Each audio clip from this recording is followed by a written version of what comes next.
Hello, everybody. Welcome to Good Christian Podcast, Small Town Big Gays. I'm your host, Chance. I'm Tammy Faye. And I'm scared. Welcome to Small Town Big Gays. We are the gays who are too big for how small of a town this is. Again, I'm Chance. That's Chloe/Travis. Hi. And in between us, finally, after a year of doing this podcast, and a year of talking so much shit, and a year of someone not listening to the podcast to hear all the shit we're talking, it's Felicia Ashton at last. She's here and she's queer and she says get used to it. And I'm out. Bye. Oh my How God. are you, Felicia? Oh, I'm swell as hell on the Lord's Day. How are you? We are beyond thrilled to finally have you on the podcast. So Your happy. face says it. I think this is probably going to be at least a two-parter, maybe three. We'll see how, We'll see how in-depth the edit Felicia's willing to works. get with Yeah. us. Okay, let's start from the very beginning. Tell us about baby Foofy. Foofy? Yes, baby Foofy. You were born in Eau Claire, right? Yes, I was born in Eau Claire. Born and raised. Born and raised. In 1893. Mm-hmm. Yes. Okay, we're going to try not to make too many old jokes about Felicia. Yeah, 'Cause honestly, she's because really not that That's much older the than second me. one I've made today. Oh, Well, she made no, plenty no. of brunch I today. did. Oh, I'm sure. Okay, I did one. Do you want to give us an exact number? No. Never ask a lady her 29. age. 19 goo goo gaga. What was your experiences like growing up in Eau Claire? Did you enjoy growing up here? No. No? You No. hated it? Okay. You're still here, though. I'm still here. Okay, because I'm here because my family's here. Okay, so Eau Claire is like a good place to raise a family, and that's about it. So if you don't have kids, there's really no point in being here. Everything, okay, because everything closes at 7 at night and opens at 11. That's when true. we're working. So there's nothing to do here, Yeah. Yeah, except come see us when we perform. true. We are the most interesting thing Yeah, about we this are the city. most interesting thing in this city. It's true. I don't know what that says. But And maybe a Chinese buffet. So, I mean, yeah. Do we even have a Chinese buffet in town? there's one going up by my work now. Is there? Yep, that Fuck yeah. Hot Pot closed down and now it's becoming a buffet already. Hot Oh, Pot really? closed down already? Yeah. Oh my God, because they had a list of like violations. Oh, did they? Oh, I'd probably Allegedly. Allegedly. Damn. Allegedly. Sad. So you grew up in Eau Claire. What'd you do for fun when you were a kid? Tell us about siblings. The neighborhood dads. Neighborhood Oh. dads. She's not joking. What did I do for fun? I was the oldest of 3 kids. So when I was old enough to get a hunting license, because I come from a very, we're going to kill our food and eat it. We have grocery stores. I don't need to go stand in the woods in the dark when it's freezing and wait for something to run by just so we can have dinner. My ancestors did that. I'm not doing it. So I was forced to go hunting. I'm like, yes, send a bitter fag kid out in the woods with a loaded weapon that does not want to be there. Smart idea. No, I like being outdoors. I really don't like hunting. Fishing's okay. I can do that. Let's see what was the question? I know one thing you liked to do when you were a kid. You were into horses. Yes, I am a horse person. Grew up showing horses, having horses, training, doing all that stuff. Went to school to become a body worker massage therapist on horses. Started my own business. Let's see, I've coached equestrian teams. Spent a lot of money on horses. A band geek. Yep. Choir. I just think it's wild that you are an accomplished pageant queen, accomplished local drag superstar, and horse person. Like accomplished horse person. And then you also drive bus. Yes, I drive. And bus. decorates cakes. And I decorates decorate cake. cakes. And is a plant propagator. Mm-hmm. And Really into fish tanks. Fish tanks. Oh, fish. Yeah. Yes. And antiques now. Antiques. You're into antiques now? Because apparently that's what old people do is get antiques. I get it. Well, take a love look it. at your hobbies, girl. The signs are speaking for themselves. I like pretty things. The reason I know you like horses was, I mean, obviously you do a lot with them, but my cousin knew you when you were a kid and said that you used to play My Little Ponies together. Oh my God, the My Little Ponies. Yeah. Yeah, not those shitty ones they have now, because those are not My Little Ponies. Those are like some anime bullshit. Yeah, the 80s ponies. Mm-hmm. Those are the best. Yep. The only real My Little Ponies. So I'm assuming your family tried to get you to do like the hunting and stuff. Were you like out to your family? Because I feel like you were probably a little bit effeminate, correct? Oh my gosh, yes. I had more Barbie stuff than any girl on my block growing up. Yeah. So in all of My Little Ponies, everything else. So when I finally said I'm not like other kids, I'm like, I like boys and I like being beautiful. They're like, good, we're glad you figured it out. But like, we knew when you were this big. Yeah. So I mean, it was just kind of like a Yeah, like you didn't have to have like a coming out thing. Yeah. How old were you when you like realized you were 13. Okay. It was like when I like said it.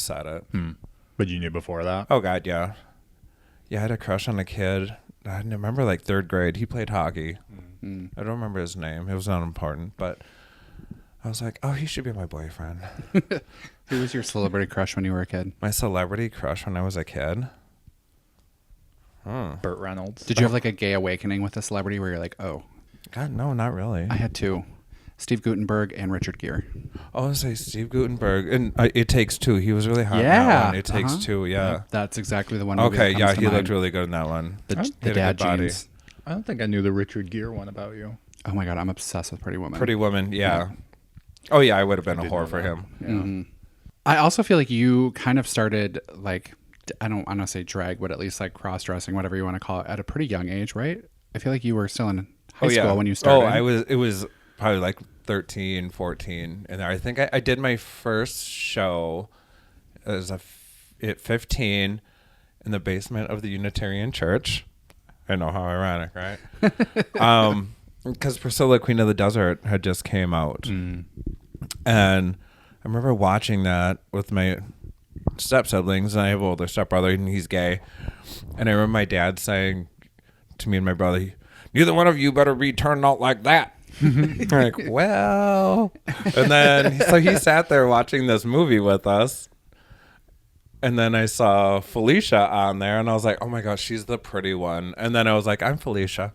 That's the origin of the name how Felicia I got, Ashton? Yeah, that's how I got my Wow. Where's the stage Ashton name. come from? Ashton Kutcher. Oh, okay. Facebook forced us to have last names. Yes. So. And it's just in pageants too. It's like, just can't go out there. It's like Felicia. Like, Yeah. I wasn't Cher at the time, so. Yeah.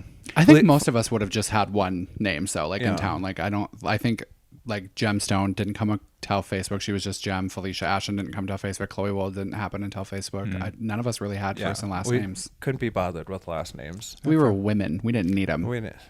So was Priscilla like your first introduction to drag, or what was your first like intro? The RuPaul show on VH1, because I think that came out. I think that was before. Could have been around the same time. Yeah, everything was just kind of around that same time. So I knew who RuPaul was. I'd seen the movie Tootsie, and I was like, oh God, that's an awful wig, beautiful dress, awful wig. Who groomed you? Who groomed me? Name names. Who did Chloe this to Wald. Chloe Wald did this to me. Who hurt you? Who hurt me? Chloe. This one, Chloe. Hurts me every chance she gets. So 15 Universalist Unitarian was your first show. What like inspired you? How did you like? Were your parents okay with like finding you the clothes and getting you dressed up? Like what happened? So how did this happen? my mom was actually really cool. My mom is still really cool. Like my mom will show, she'll be like, oh, I was out shopping and I bought you this cute little bra, or I brought you this, or this fabric, or oh, I got you these wigs or these earrings. Yeah, my grandma's the same way. Always buy me drag stuff. Like, can you guys buy me some boy clothes? Because I have all these girl clothes, and I was just a human Barbie to them. And I was okay with it. Let's see. I liked the dance music, the J-Lo's, I didn't really like Christina Aguilera. Still don't. Like Britney, all those 90s, like, it was a Gina G, the ooh, just a little bit. Yeah, like all that kind of. I'm a baby. Chance doesn't know who any of those people are. I know who you're talking about. I know who Christina Aguilera is. That's good. Thanks, Mom. So do you remember this performance clearly? I don't remember what song I did, but I remember I had a neon pink wig, and I still have that wig. Oh. You should have wore it today. Because I take care of my stuff. Look at this unit I'm currently wearing. This is Because it's brand new out of the bag. No, I wore this when I was a boo. Oh my gosh. And I wore it to our haunted trail last weekend. That unit's been around. This is my trade hair. Your trade hair. Yeah, this is when they come in. They get do a little interview with them and then interview them further. Yeah, and I think it was like neon pink and like a denim outfit. Yeah. Was this like a bunch of was it for teenagers specifically or just like Yeah, I think it was like for all of us youth kids. Yeah. Because we couldn't get in the bar. Was obviously. there a lot of other kids at the show? Yeah, I think there was like 6 or 7 of us. Okay. And I think maybe like one person was old enough to get in the bar. Yeah. Would we know any of these people? You probably maybe heard the name Animosity. Mm-hmm. Yeah, I think she was the oldest one. Okay. That kind of like your awakening then? Were you like, oh, I think I really love doing this? Or was it just kind of like, oh, that was fun. I don't know if I'll like do it again or... Oh, You were right hooked. away I was like, oh, I got to go shopping for more stuff. Yeah. Because I watched everybody else. I'm like, oh, I can do way better. What was it? So did you like dive full force into drag at that point, or was it did you wait until you were like a little older? Oh, no. We just went full bore. What was it like in the Chippewa Valley for the drag scene back then? Well, obviously we didn't have as many options like Amazon and like all the online stuff to go buy our stuff. So I remember going to Kmart and we had Max Factor pan stick and that shit was the best. I still have one. Oh my, I have one too. I'm afraid to open it because it's probably worth like $8,000 now. No, that stuff was the best. And then we could get like the pack of no nonsense pantyhose. Yeah, it came in a box, and you got 5 for the price of 4. Yeah, shopping for stuff was hard, so I had to learn real quick on how to make the stuff I wanted with limited resources. But we made it work. Yeah, and all of a sudden my room looked like a girl was living in our house, and it still does. What did your siblings think about you doing this? Okay, so my siblings, they were really cool, and they both ended up being in the military and like complete opposite of me. But when they were little, I would have them lace up my big like thigh high boots, zip on me into outfits, tie corsets. So they got really good at being dressers. Were they your original backup dancers? No. All I can picture is like a teenage Felicia and just like your brother's in the back of you and you're doing that mix that you're so notorious for doing where you don't speak unless I tell you to speak. You don't move unless I tell you to move. Turn it out. We may Get have, on up. I may have made them, because I remember when we first got like a camcorder and we'd do like videos at home. I may have made them be like background people at some point. I made my brother, I was obsessed with the song The Boy Is Mine by Brandy and Monica. Oh, yeah. And I always wanted to be Monica, and I would make my brother lip sync the Brandy part, but he would never get into it, so it wasn't as fun. Smart for making him do that because they'd have that one wonky eye.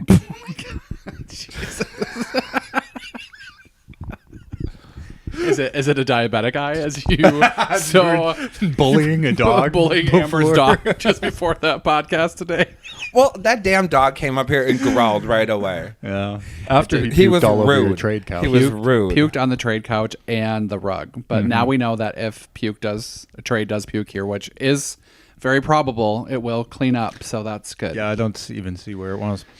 Is that the trade couch over there? That is the trade couch. Okay. Yeah. That's why we don't sit on that couch. Yeah. I mean, everything's for fair game in this Yeah, house. right. Yeah. You know, Same. And then there's no stopping that. perks of living alone. Okay. So obviously your family was pretty open to you. And Yeah, they for the were all most really, part. really cool. I think my dad was in denial, like, for the longest time. Yeah. I had done a show. Oh, shit. I was already old enough to be in the bar. And I'd done a show, and I had to go to my dad's for something, and I still had drag leg mascara or eyeliner left over from the night before. And he didn't say anything, but, like, my aunt knew, like, everybody else knew. And then, so my stepsister calls me, like, the weekend after, and she goes, oh, just heads up, everyone's camping. My aunt said, oh, yeah, well, he does this. And then my dad found out. And so she goes, just give me a heads up. He's going to call you. Okay. Well, of course, then he calls. And I just didn't answer the phone. And then finally I did answer the phone. And I was like, oh, great. What am I going to... I'm like, it is what it is. Yeah. Like, you're the one that created this. It's not my problem or fault. It's your fault. It's all your fault. It's because you didn't hug me enough when I was a kid, Dad. Yeah. Like, you didn't catch on with all the Barbie stuff, and then when I had the Ken doll, you got me a G.I. Joe, and Ken and G.I. Joe lived upstairs, and Barbie wasn't allowed to go up there. Nothing clicked. Okay. But, yeah, then he was actually really cool. I was surprised. He goes, that he was hurt because that I apparently felt that I couldn't tell him or trust him or something. Like, yeah. I'm like, oh, I'm like, who are you? Always trying to make it about them, aren't they? Always. Those straight guys. God, always the about worst. them. Did you have like fear of disappointing your parents at all? No. Mm-mm. Yeah, I was gonna say, I like just knowing your mom the little bit I do. She's like your number one fan. My mom's my number one cheerleader. Yeah, she is behind you. I'm a mini person. My mom. My mom's clown. Your mom cracks me up more than anyone. I love listening to her talk because she has such a thick accent. She had, every time I would do her hair, she would like say something, and she always, I don't know if you notice this, but she'll always a lot of times end a sentence with, you know? Yes. You know? Yes. Yes. She's like, yeah, I was just out, walking around today, you know? You know? You know? I love it. It cracks me up. Yep. It's such a thick, like, Midwestern Canadian accent. Like, you know? You know? That's what we do. Okay. Oh, you yeah. know? Oh, yeah. She's so sweet. Actually, while editing the last episode of the podcast, I noticed how thick all three of our accents are, me, you, and Benny. It's bad. I haven't listened to that one. I should give her a listen. You know, it's like, you know? You know? You know? Don't you say, know? G it. G, yeah. G it. Used to go hunting when I was a kid, and yeah. Yeah. Oh, yep. Oh, yeah. Okay, so you were doing the shows at the Unitarian Universalist shows. Like, what did you do between like that age and then like before you were able to get into the bars? Like, were you still like doing drag or anything? Or I think there might have been maybe like a year or two. It was just like we'd do Halloween. Yeah. Or I would get bored and listen to the radio or make my mixtape. And put my weave on, some makeup downstairs, and dance around and change outfits and do my own little show like for our animals, the cats and the dogs. Yeah. Because what did you do after high school? What did I do after high school? You just like go into the work field right away and just kind of. Yeah, I did, and then I moved to LA for a while. Just packed up and moved. Didn't know anybody there. What'd you do in LA? I experienced a lot of life lessons or things. She would listen to Britney Spears' "I'm Not a Girl, Not Yet a Woman" Yes. on repeat, Yes. crying after the trade left her in the house. I did a lot of stuff out there. She's been a lot of places, seen a lot of faces. Hell, she even F with different races. A white dude, his name was John. He had a queen bee. I don't even ask their name. You don't need to know their name. A white dude named John. I mean, it could be John, Mike, Mark. I don't know. Minor details. Puerto Rican Boppy. He used to be a deacon. Now he'd be sucking you off on the weekends. What are you quoting? And this Lil' black Kim. dude called King How many Kong. licks? He had a You don't big ass even pretend like you're surprised by me not knowing and a reference. hurricane tongue. I know. I've sat by you on trivia and I'll be like, make a reference. You're like, You know huh? I don't know shit. He's kind of an idiot, isn't he? Yeah. At least I'm pretty. He's a cute idiot. And skinny. You didn't even say anything about how I've lost 20 pounds since we stopped hosting trivia together. Well, because you were just flopping around here on the couch. I'm just trying to be like you. Like I couldn't see. I'm just trying to be like Thought you. black was supposed to be slimming. You I love rancid you. bitch. Felicia's like, do something for me to compliment you over. What do you want, a fucking parade? Yes. Jesus Christ. Oh, okay. So No, you look good. I'm happy for you. That's all I wanted. Felicia is like that. That was going to be an ageist comment, and I'm going to. Felicia's like the aunt that you want to like you, but never really will. Yeah. She'll compliment you every once in a while. It makes you feel good, and then she'll tear you right back down. Yep. Put you right back in fucking place. Right back in place. So we had a Halloween ookie spooky Felicia running around town. Do you remember when you like first got involved in doing like shows at the bars? Yeah. And I think I did Shania Twain. That's how I first started. There's Shania Twain and J-Lo. And you gave the illusion, I bet. I did. No one- I was woman. I was fish. Yeah, no one knew who the hell, like J-Lo wasn't in town. Yeah. Who's your drag mom? Like who is your, drag My mom? first original that did my makeup was Miss D Lovely. Yep. Yeah, she was kind of like all of our like drag. Oh my mother. God, so She talented. was the Like with progenitor.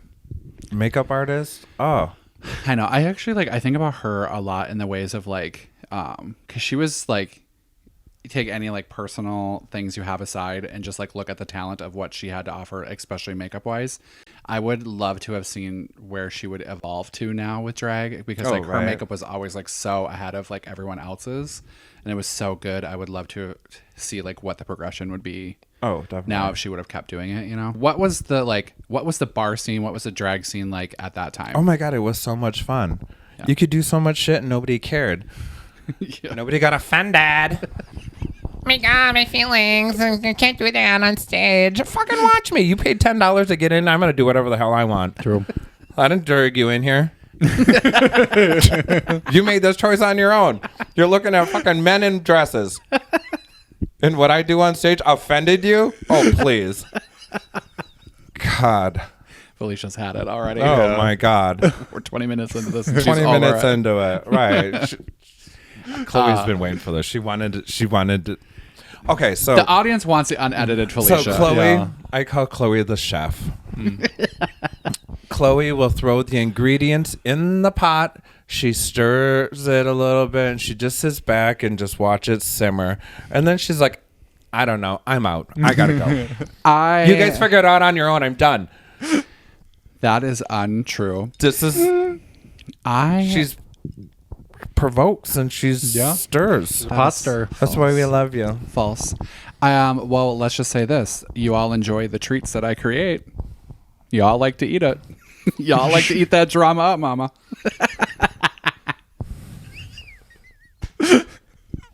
Have a snack. Okay, I will admit, I do love to stir the pot. I think we all do at some point. Yeah, I really do love it though. But I more enjoy it now, like as a joke. I probably back in the day, it was more of like a malicious pot stirrer. I think probably. Felicia, well, I don't know if I was ever a malicious person. No. But what's your most fond memory of Chloe stirring the pot back in the day? It has something to do with out on the patio with a Christmas tree. Oh yeah. I mean, there's been a lot. It's hard to narrow it down. Yeah, I don't think Chance is going to realize how much of a past you and I actually have together.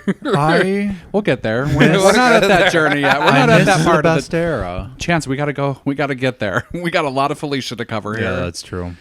Okay, so who at that time were like, you said it was fun, you loved it, people were a little less offended. And I mean, like, it's not that it was that long ago. It was like, what, probably 20 years ago? Because I've been doing drag for 15. Yeah, there's like... Yeah, so it was probably about 20 years ago. Yeah, 15, 20 years ago. We didn't have, we had cell phones, but they weren't really a thing. Right, people were just there and present. Yeah, you still had to, when you text, do the number three times, or old flip phones. Those are fun. Yeah. But yeah, we didn't have all the social media, where you could hide behind a keyboard. You know, so if you had something to say, well, then you better be able to back it up and stand there, because there's a consequence. Yeah, I'm all for free speech. But just because there's free speech doesn't mean it's a free pass. True. There's also a consequence. So, like, I will fucking throat punch you. True. Like, you're free to say whatever you want. Mm-hmm. And I'm free to do what I need to do. Mm-hmm. So, but we didn't have that back. I mean, that's how it was back then. But nowadays, social media. Yeah. It should be prim and I mean, I remember watching people sucking each other off on the bar. Literally laying on the bar, sucking people off. On the bar? I remember, this is a little out of context, but one of my first out-of-town trips with Felicia, I was a baby queen. Maybe have done drag at this point 4 months, and they invited me to go to Wausau with them. And I was so scared about making a bad impression for them all. I didn't want to embarrass them, which... whatever is a whole thing. You fucking bitch. And there was this guy that wanted me at the bar. He was sniffing around the panties while they were all up doing Spice Girls, and I was Fat Spice, so I didn't get to be up there.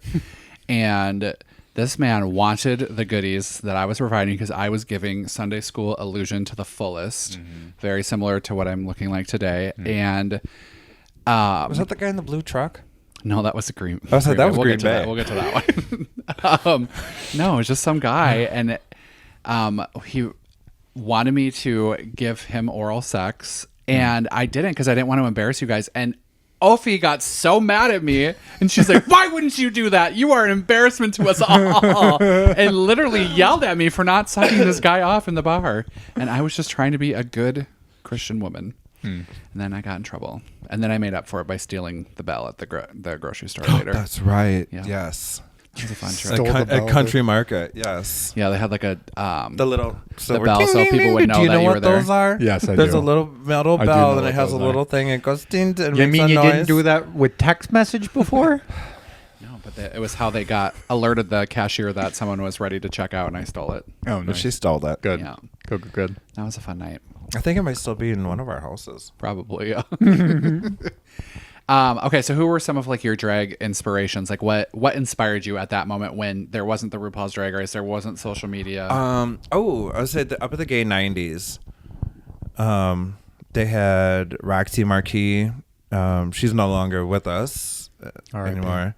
But she was like the most fabulous Madonna impersonator. So talented, so beautiful.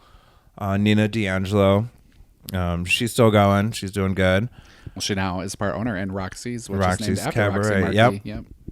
And the Lush Lounge and Theater is the Marquis Theater, which is also named after Roxy Marquis. So, yeah. Let's see. Old school showgirl Camille Collins. The big feather headdresses. And I remember she came out the first time I saw her, and she did Jerry Halliwell's Look at Me. In this big, gorgeous headdress. And I was like, I need to do that. Yeah. And down the road, I did. Yeah. That's one of my first time seeing you perform, was doing that with that big giant feather headpiece. Yeah, so the girls of the 90s. Really good. So that was like kind of celebrity-ish, like here, you know, around here was Minneapolis. Who were some of your local favorites? None. Okay. Do you want to? No, we all did our own thing around here. Like everybody had their own shtick. Like we all helped each other. I think Ivana Bangkok and we really like. She was just batshit crazy, but oh my god, her and I would have so much fun together. Probably should have gone to jail plenty of times. That is actually one of the first times I ever saw you. I was probably in 7th or 8th grade, probably 8th grade, and my grandma worked at the Plaza Hotel. Yep, and Ivana worked at the Plaza. Yes, under my grandma, and we would get family discounts. So we would stay, and like we would just like go on a Friday night and spend the night, because then we could go swimming in the pool.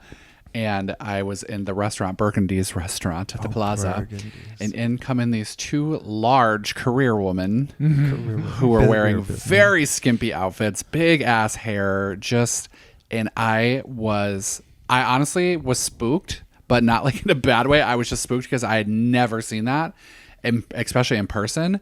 And I thought you guys were prostitutes. We were. And I was correct. Yeah. And I remember we were there for getting trained at the hotel. Literally. And my cousin, who knows you from high school, was like, "Oh, that's my friend or whatever." And then like explained to me what you were, because I just literally thought you were women. Like, and she's like, "No, those are." And I was like, "Oh, that's a thing." And that was like the first time it ever clicked with me that like, oh, this is a thing. And then my second time, when I had graduated and whatever, and I came back from doing my mission stuff, my friends convinced me to go to Scooters, and I'd never been to Scooters before, and it was for Halloween, and you were there, and it was packed, and you were singing on the microphone Disturbia by Rihanna. So you were my second introduction to drag. So if you have anyone to blame for me, it's yourself. I remember those are my two Felicia experiences, my first two experiences with real drag. Disturbia. Mm-hmm. I almost did that for the show today. That's so funny. So at that point, I believe drag was just like one show a month at Scooters kind of thing, Yeah, right? I think, maybe once every month. It's not what it is today. No. Yeah, it was kind of a bigger deal type thing. Right, because it was still kind of like taboo, underground, like, it wasn't so mainstream. Yeah. Mm-hmm. Did you feel like safe and comfortable walking like around town? And Oh like, my doing gosh, that? yeah. I've never felt like unsafe. Yeah. Because I'm a passable woman. Yes, you are. But the one thing though too that, like, I can fight. Like, everyone's like, just because I can wear heels and look this way, if I hand you my purse and say, "Hold on," I will throw it on. It's like, I can beat up a horse. I mean, I wrestle horses quite a bit, so I'm like, unless they hit me and I can't get up, You're gonna watch fight. out. Like, I will get you. I'm not afraid to fight. I don't back down. Yeah. What are some of your favorite memories from earlier drag? Like, how early? Like, I would say like your early 20s. My early 20s. Like, all of us getting, like, the whole cast getting ready together in the same room. Because what people see on stage is one thing, but the real show is like in the dressing room. It's like, we've all been in there. But like, we'd all like bring our makeup and our mirrors, and we'd paint all together, and like, that was fun. And it's like, now everybody just does their thing at home, and because like, really, who wants to lug all that shit there and lug all that shit back? But back then it's like, some of our performers, they couldn't get ready at home because of family stuff. Yep. And now we're all on our own, or our families are like, yeah, okay, whatever. Yeah. Yeah. So I do miss that. That was a really fun memory. And just pushing the boundaries of going places that people are like, I can't believe you went there in drag. They're like, how was it? A blast. Do you remember your first time meeting me? It was at the bar, wasn't it? Mm-hmm.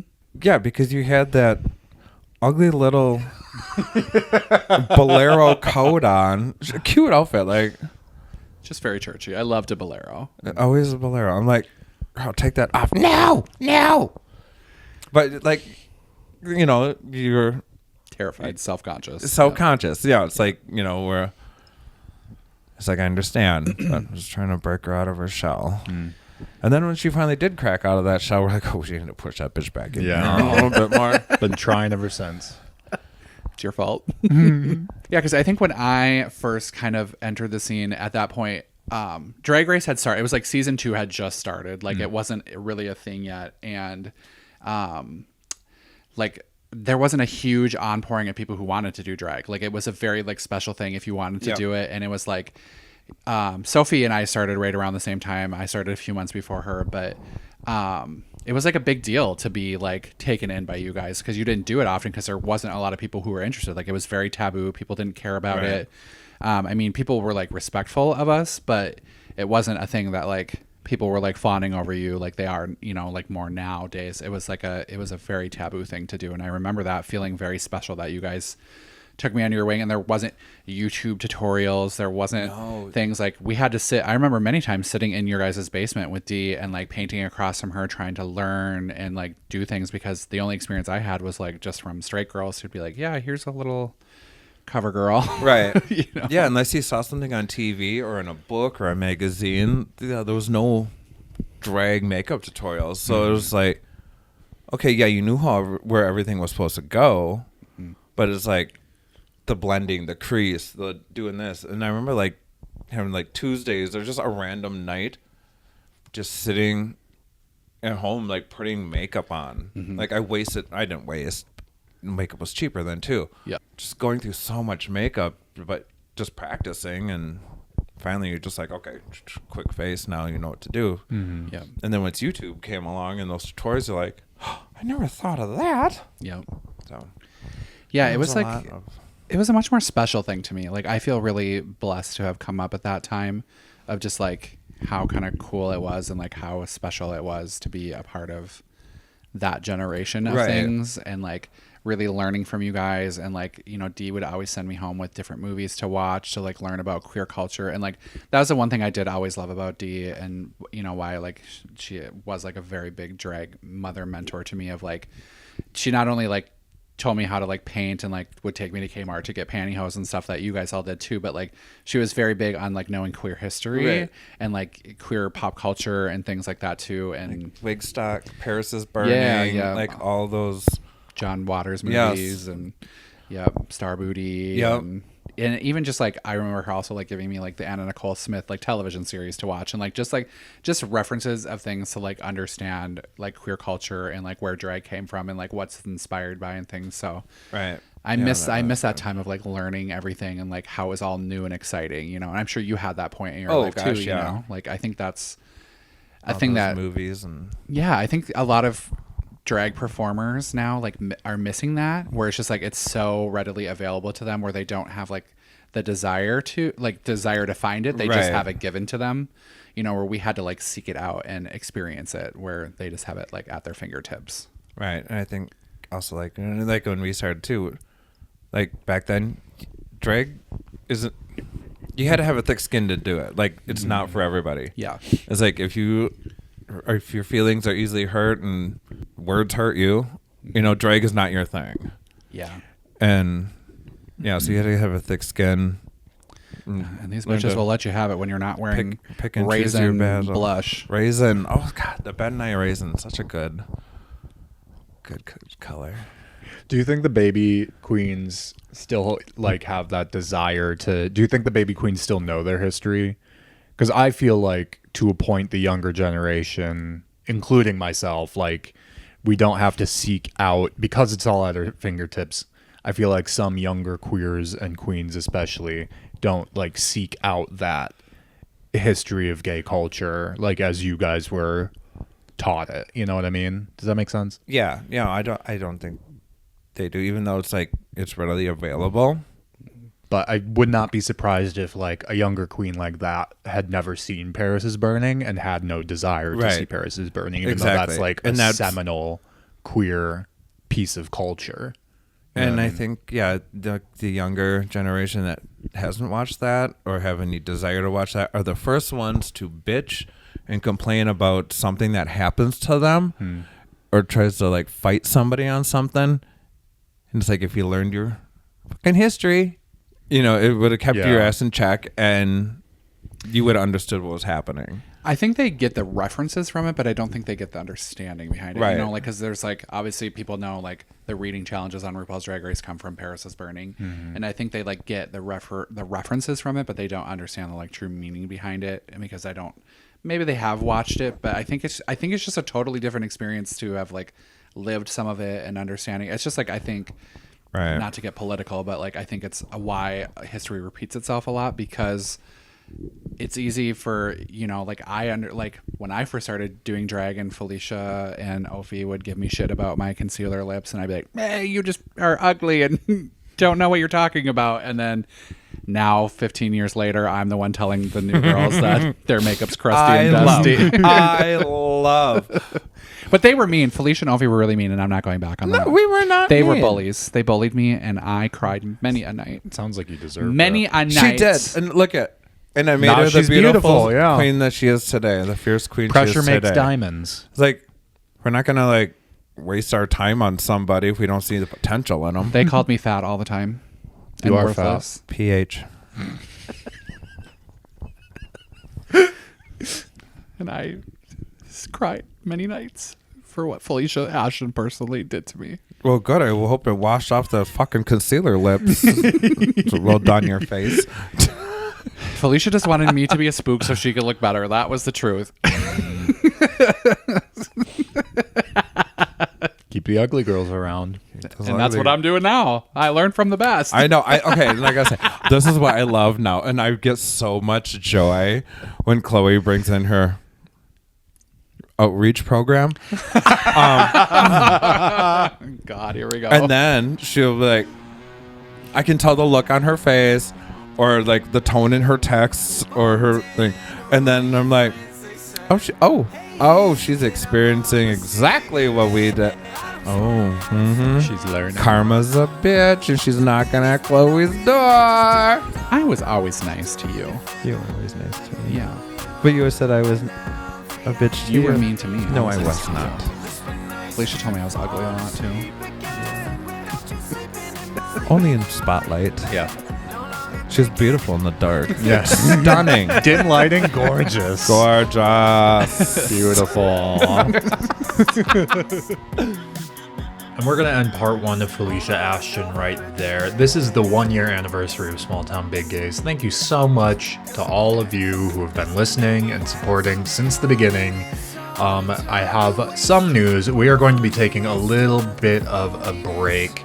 So Felicia Ashton part 2 will not be out next Friday. Might be out Friday after that, but we're going to be taking the rest of November off from new episodes because we've got a lot going on. We have our Drag Me Out event on November 15th. I also have my 30th birthday. There's a lot going on. So Small Town Big Gays will be back with season 2, and things are going to change just a little bit.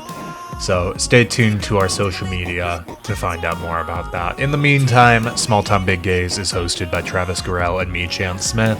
Our music is 1am by TYB. You can check out his stuff by visiting the links in the episode description and go to strangehavens.com for all the stuff that I'm getting up to. Okay, bye. See you soon. It's been nice to fall asleep.